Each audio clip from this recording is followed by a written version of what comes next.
Bismillahirrahmanirrahim. Assalamualaikum warahmatullahi wabarakatuh.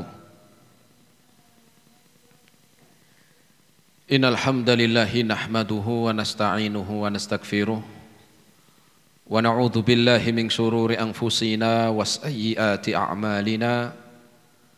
Man yahdihillahu fala mudilla lahu wa may yudlilhu fala hadiyalah.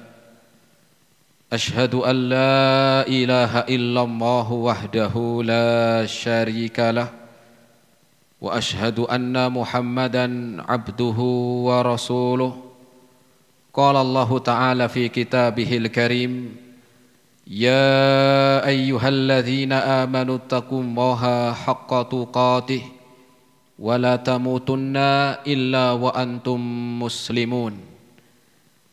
Ma'asyiral muslimin, jamaah, bapak-bapak dan ibu-ibu, ikhwan wal akhwat, rahimani Allah wa iyyakum jami'an. Alhamdulillah, kita bersyukur kepada Allah Subhanahu wa ta'ala di kesempatan siang hari ini.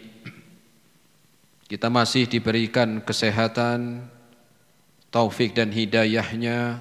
Semoga amal ibadah kita Allah Subhanahu wa ta'ala menerimanya. Dan semoga ilmu yang kita dapatkan bisa kita amalkan sebagai bekal untuk menghadap kepada Allahu Rabbul Alamin. Kemudian salawat dan salam kita sampaikan kepada Nabiullah Nabi Muhammad sallallahu alaihi wasallam beserta keluarganya, para sahabatnya dan umatnya sampai hari kiamat nanti. Jamaah rahimani Allah wa iyyakum jami'an, kita melanjutkan kembali dalam kajian rutin di Balubay TV dengan bahasan dari kitab Al-Adabul Mufrad, kitab yang ditulis oleh Al-Imam Al-Bukhari rahimahullahu ta'ala, di mana di pertemuan yang lalu kita sampai pada bab yang ke-66, tidak mengganggu tetangga. Tidak mengganggu tetangga. Dan kita siang hari ini memasuki hadis yang ke-120. Hadis yang ke-120, silakan bisa dibuka halaman 139 dan seterusnya. Ya, hadisnya agak lumayan panjang tapi tidak masalah. Ya, untuk kita baca terlebih dahulu agar sebelum kita membahas dan menyampaikan isi dari hadisnya, kita sudah memahami apa yang akan disampaikan. Ya, hadis yang ke-120 tentang bab tidak mengganggu tetangga. Hadisnya lumayan panjang ya, jadi saya singkatkan begini.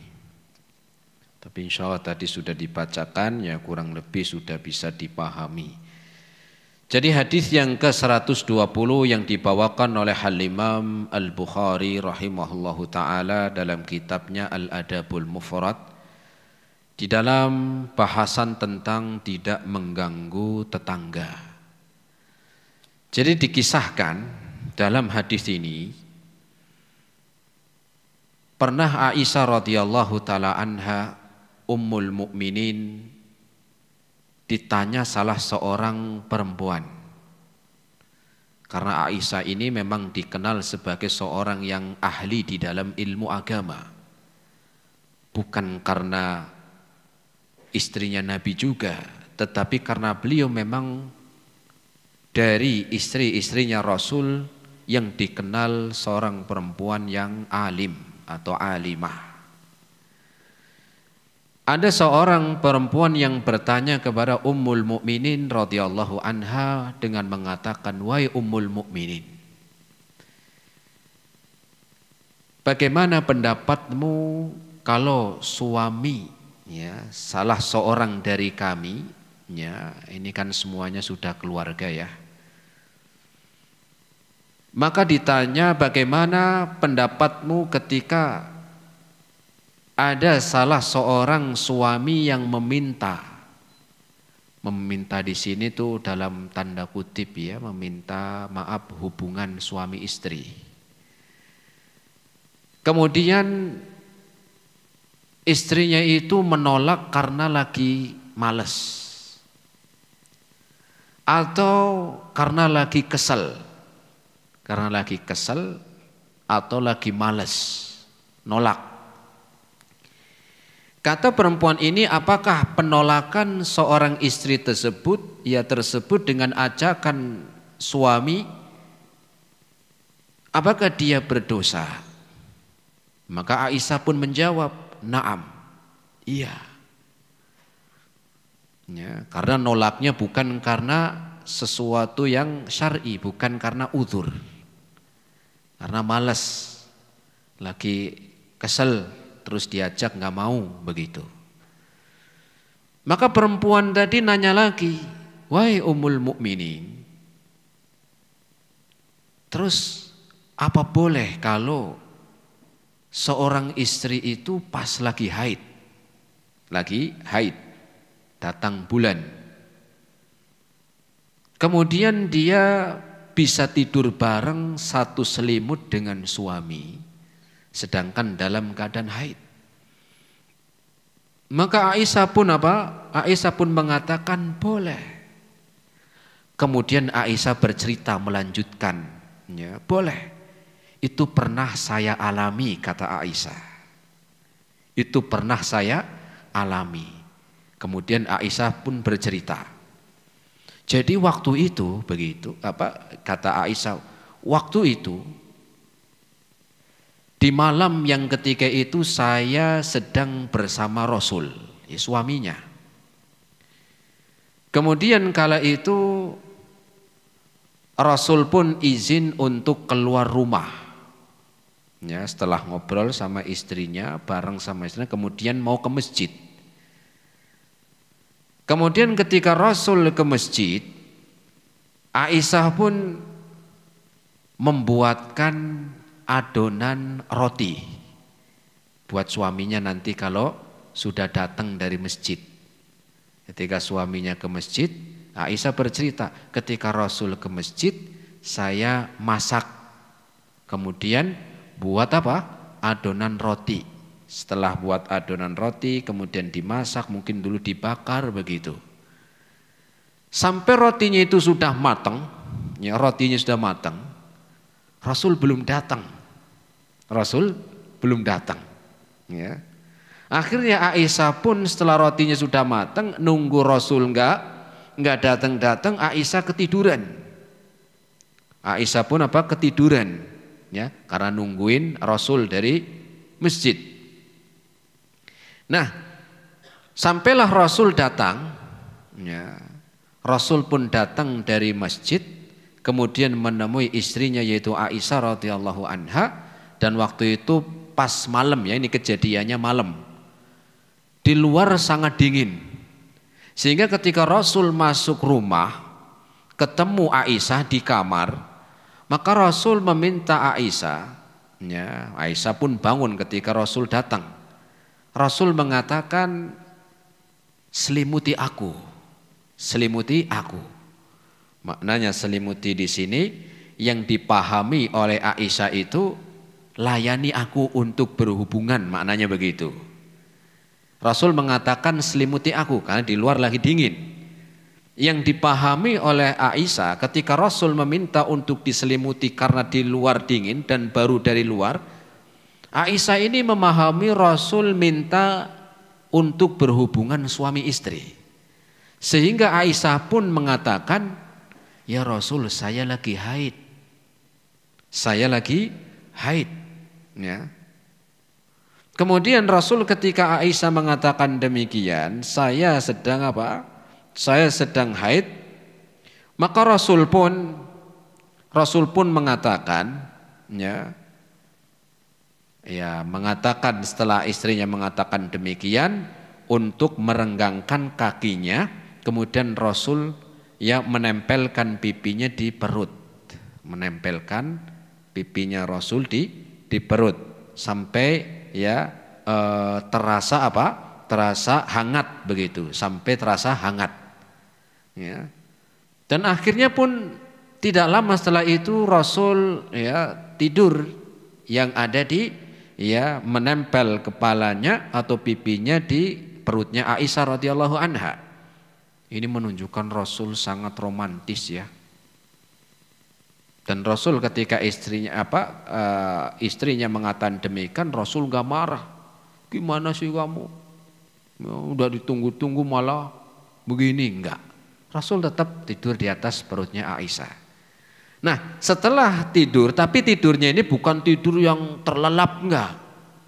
Tidurnya itu ya sekedarnya lah, enggak kayak orang yang tidur terlelap begitu.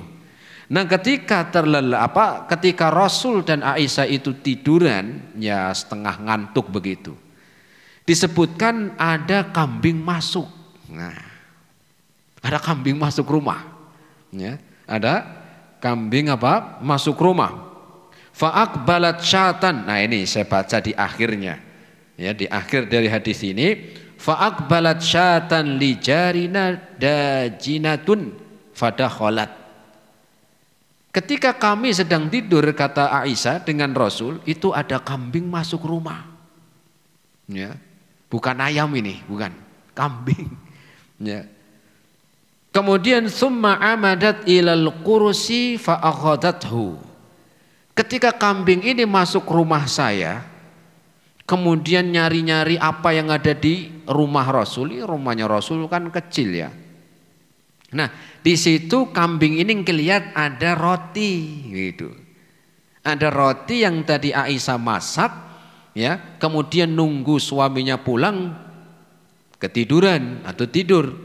Nah, sebelum dimakan Rasul, ini roti yang matang tadi digigit kambing. Ya.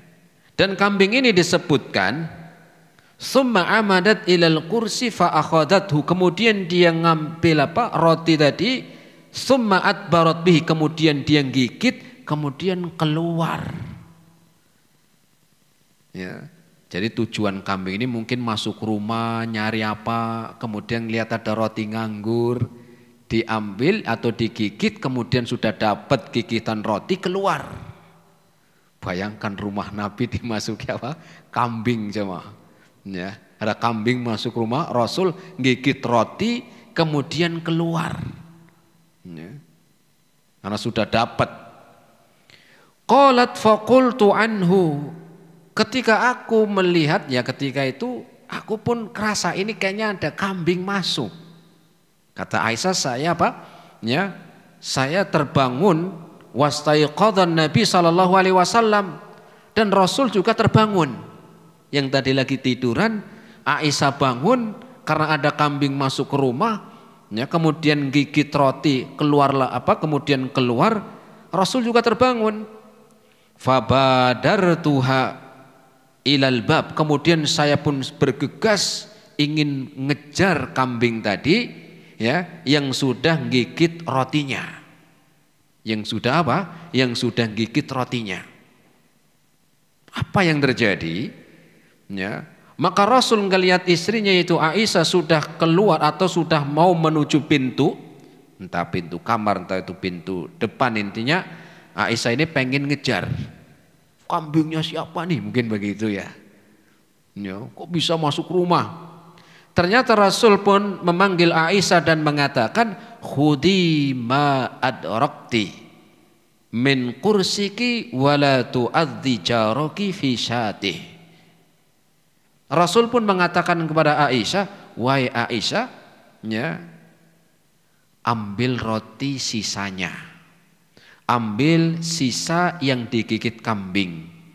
Ma'adrakti min kursika, ambil yang bisa dimanfaatkan. Ya, jadi jangan dibuang, artinya kalau memang tadi digigit, ya yang kena gigitan itu bisa dibuang, sisanya yang masih bisa dimakan jangan dibuang begitu. Wala tu'adzi jaraki, dan jangan mengganggu tetangga kita karena cuma seekor kambing. Kemudian Aisyah pun nggak jadi ngejar kambing tadi. Hadis riwayat Al-Imam Al-Bukhari dalam kitabnya Al-Adabul Mufrad, ya, tentang Tentang jangan mengganggu tetangga, tidak mengganggu tetangga. 6. Jamaah rahimani Allah wa iyyakum jami'an, dari hadis yang ke-120 ini kita bisa mengambil beberapa pelajaran. Ya, inti dari bab ini kan tidak mengganggu apa? Tetangga. Tetapi karena hadisnya ini tadinya bercerita tentang Aisyah yang ditanya seorang perempuan, ya, maka pelajaran yang bisa kita ambil yang pertama adalah anjuran seorang bertanya kepada ahli ilmu. Anjuran seorang bertanya tentang agama kepada orang yang tahu ilmunya. Lihat perempuan ini datang ke Aisyah dan bertanya tentang seorang istri yang menolak ajakan suami lantaran karena lagi kesel atau mungkin malas melayani. Maka di sini perlu kita ketahui bahwa seorang yang belajar ilmu agama tentunya di sana harus apa? Untuk berhati-hati di dalam bertanya masalah agama. Kenapa demikian? Ketika seorang belajar agama tidak sesuai dengan apa yang dia miliki, dari ilmu yang dia miliki, ini bahaya. Sehingga apa? Anjuran bertanya tentang ilmu agama kepada ahlinya. Kepada ahlinya. Dan jangan malu. Kadang-kadang mungkin seperti ini, kalau ada yang nanya kan mungkin malu. Hari ini mungkin ya banyak ya ibu-ibu seringkali malu kalau tanya seperti ini. Tapi ketidaktahuan terhadap ilmu agama bisa masalah, bisa dosa. Ya, kalau dia tidak tahu tentang ini, sehingga di sini dia tanya, apa hukumnya seorang istri yang menolak ajakan suami karena malas atau lagi kesel? Dan Aisyah mengatakan, iya itu dosa. Itu dosa. Naam. Kemudian pelajaran yang kedua dari hadis yang ke-120 ini, berbuat baik sesama pasangan. Maknanya berbuat baik, anjuran berbuat baik kepada suami ataupun istri, sama-sama. Tadi Rasul lihat datang kemudian izin ke masjid, ya. Aisyah pun apa? Aisyah pun masakin, ya, buatin roti. Ketika Rasul datang, Rasul pun ya nggak marah-marah ketika tahu istrinya lagi haid, ya. Maka Rasul apa? Rasul pun nggak ada marah karena ya bukan keinginan sendiri, lagi mana namanya haid ini kan, ya itu sudah apa? Sudah darah kebiasaan wanita. Darah kebiasaan seorang wanita sehingga nggak bisa ditolak, sehingga Rasul pun tidak marah. Maka anjuran ya suami istri untuk berbuat baik, ya, agar apa? Hidup tenang bersama pasangan. Dan ini Allah Subhanahu wa taala sebutkan di dalam Al-Qur'an dalam surat Ar-Rum ayat yang ke-21. Surat apa? Ar-Rum ayat 21.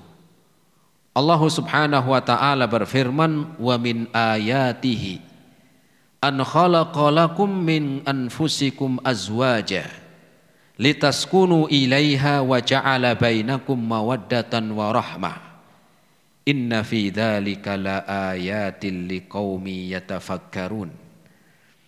Allah Subhanahu wa taala, dan di antara tanda kebesaran Allah Subhanahu wa taala, tanda kebesaran Allahu Rabbul Alamin, adalah Allah menciptakan untuk kalian, baik laki-laki ataupun perempuan, azwajan, maknanya untuk berpasangan.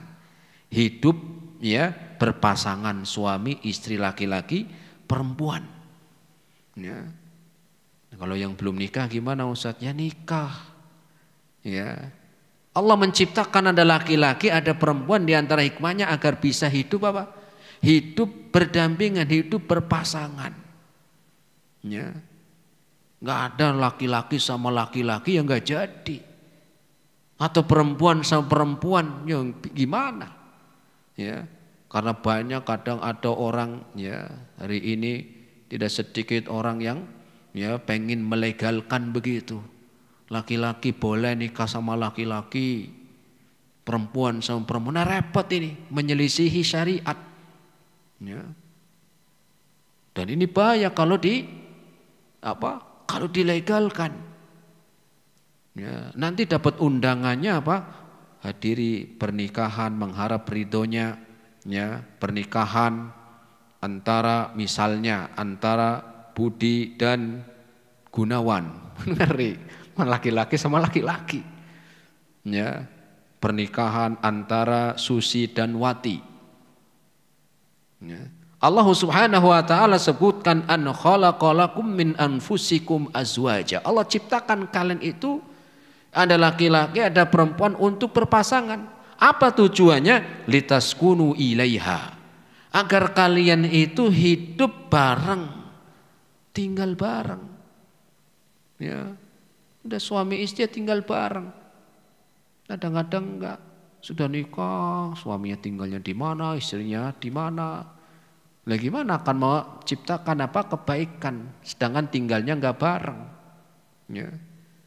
Wa ja'ala bainakum mawaddatan wa rahmah, dan Allah jadikan antara kalian laki-laki dan perempuan berpasangan suami istri mawaddah, saling mencintai, warahmah, dan saling merahmati, saling menyayangi. Ya. Nah, jadi ini jemaah. Kemudian pelajaran yang lain dari hadis yang ke-120 ini, antara suami dan istri saling melindungi. Saling melindungi. Loh, gimana istri melindungi suami, Ustadz? Kalau suami melindungi istri ya wajar, laki-laki badannya lebih kuat, ototnya lebih kuat.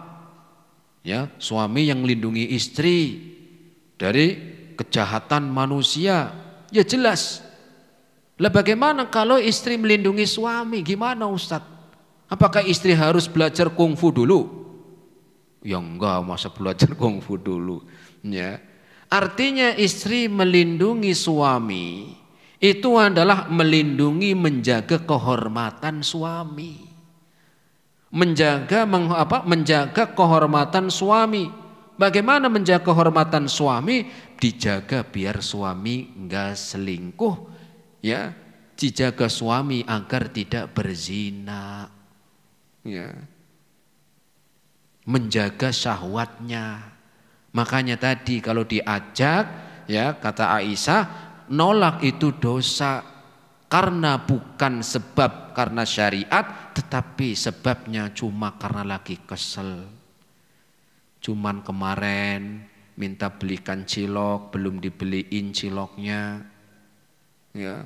Kemudian sorenya diajak nggak mau, ya nggak boleh, ya kesel karena cuman belum dibelikan cilok, ya. Atau lagi lagi malas, malas banget ya. Maka ini bagaimana suami akan terjaga kehormatan syahwatnya kalau istrinya itu tidak memberikan, tidak melayani. Dan bisa jadi seorang suami yang mungkin berselingkuh, naudzubillah ya, atau berzina di luar karena mungkin tidak diberikan perlindungan untuk suami dari istrinya, ya. Kurang diberikan, kurang diperhatikan tentang menyelesaikan syahwatnya. Sedangkan di luar itu persaingannya ketat, ya. Persaingan ngeri. Yang dilihat di tempat kerja, wah dandanannya, pakaiannya, ya semuanya bisa di absen, ya. Ketika pulang ke rumah pengen menyelesaikan syahwatnya, istrinya nolak. Akhirnya ya banyak yang menjadi keributan sesama suami dan istri karena ini. Di antaranya karena istri kurang memberikan perlindungan. Perlindungan di sini adalah syahwat, ya. Makanya Allah Subhanahu wa taala berfirman wala taqrabuz zina. Wala taqrabuz zina, dan jangan kalian dekati zina. Kalau deketin aja nggak boleh, apalagi sampai zina. Makanya punya pasangan selesaikan. Apalagi seorang perempuan yang memang seringkali di sana, bahkan perempuan ini ya, dihiasi oleh apa? Dihiasi syaitan agar manusia, agar laki-laki itu bisa apa? Ya, bisa melakukan perbuatan buruk. Pikirannya udah macam-macam. Sehingga adanya suami, adanya istri itu agar saling melindungi. Saling apa? Melindungi. Makanya Rasul sallallahu alaihi wasallam bersabda di dalam hadisnya yang diriwayatkan oleh Imam Muslim, "Idza ra'a ahadukum min imra'atin ma yu'jibuhu." Wahai para suami, apabila salah seorang kalian di luar atau di mana ngelihat, enggak harus di luar ya, ngelihat seorang perempuan yang menjadikan hatinya itu pengen melakukan perbuatan ya, pengen melakukan apa? Ya, menyelesaikan syahwatnya, yang membuat syahwatnya naik. Maka Rasul mengatakan, apabila kalian wahai suami ngelihat seorang perempuan yang membuat syahwatnya kalian naik, entah mungkin dandanannya, ya itu bedaknya sampai setengah senti gitu kan, ya. Kemudian apa? Mungkin juga karena pakaiannya ngirit banget. Ya, itu bisa semuanya apa? Semuanya bisa diabsen. Apa kata Rasul? Ketika demikian Rasul memberikan jalan keluar, falyati ahlahu. Maka datangi pasanganmu. Datangi istrimu. Ya, kalau belum punya istri gimana Ustaz? Ya sana cari nikah dulu. Ya. Maka Rasul memberi jalan keluar, fal ya'ti ahlahu, maka datangilah istrimu. Apa alasannya? Fa inna dzalika raddun ma fi nafsihi. Karena dengan engkau menyalurkan syahwatnya ke pasanganmu, maka itu akan menolak dari perbuatan buruk. Ya, kalau sering ditolak, maka perbuatan buruk itu enggak hilang. Makanya ada akhirnya suami maaf, mungkin dia berzina di luar, ya, tinggal bayar misalnya untuk berzina, nggak takut dosa. Kadang-kadang malah yang repot malah ada istri itu, ya, malah apa? Kayak seakan-akan nggak masalah suaminya di luar zina, yang penting saya tetap jadi istrinya. Naudzubillah, ngeri. Malah mendukung. Ya, mendukung perbuatan buruk, jangan. Ya. Nah, di sini disebutkan demikian. Bahkan dalam hadis riwayat Tirmidzi, apa alasan Rasul sallallahu alaihi wasallam memberikan jalan demikian untuk mendatangi pasangannya? Fa inna ma'aha mithlul ladzi ma'aka. Karena yang kau lihat di perempuan itu yang membuat syahwatmu naik, yang membuat engkau pengen melakukan berhubungan badan, maka ketahuilah yang ada di orang itu, perempuan yang kau lihat itu sama dengan yang di rumah. Itu sama dengan yang engkau punya. Itu sama dengan istrimu. Ya. Maaf kalau bahasanya sedikit ini, sama-sama punya kemaluan begitu. Ya. Karena yang kau lihat yang di luar itu sama dengan yang di rumah. Ya. Nah, hadis riwayat At-Tirmidzi. Kemudian pelajaran yang lain. Pelajaran yang berapa tadi? 3 ya, ini 4. Dari hadis yang ke-120 ini, bolehnya bermesraan suami istri walaupun istrinya sedang haid. Walaupun istri sedang apa? Haid. Boleh. Yang penting tidak berhubungan. Tidak berhubungan melalui yang kemaluan, itu yang dilarang. Ya, Rasul tadi makanya meletakkan pipinya di perut istrinya, ya. Maka apa? Maka boleh, ya. Dan Rasul juga mengatakan isna'u kulla syai'in illa nikah. Kamu lakukan kepada istrimu, terserah, yang penting jangan hubungan, ya. Dalam hadis riwayat Imam Muslim demikian, ya. Bukan seperti ahlul kitab dahulu, mereka Kalau ada istrinya lagi haid, oh itu dijauhin, nggak diajak tidur bareng. Kalau lagi haid tidurnya suruh di luar, ya. Kalau lagi makan itu makannya nggak boleh bareng, harus menyingkir. Kemudian dijauhkan dari pasangannya kalau lagi haid. Nah, dalam Islam tidak demikian, tidak demikian. Ya. Walaupun istri sedang haid, ya tetap mendapatkan perlakuan yang sama. Perhatiannya, kemudian sayangnya, makan bareng, tidur bareng, nggak masalah. Kata Rasul, illa nikah. Isna'u kulla syai'in illa nikah. Maka perbuatlah sesuka kalian wahai suami kecuali satu. Apa tadi? Maka yang nggak boleh tadi berhubungan.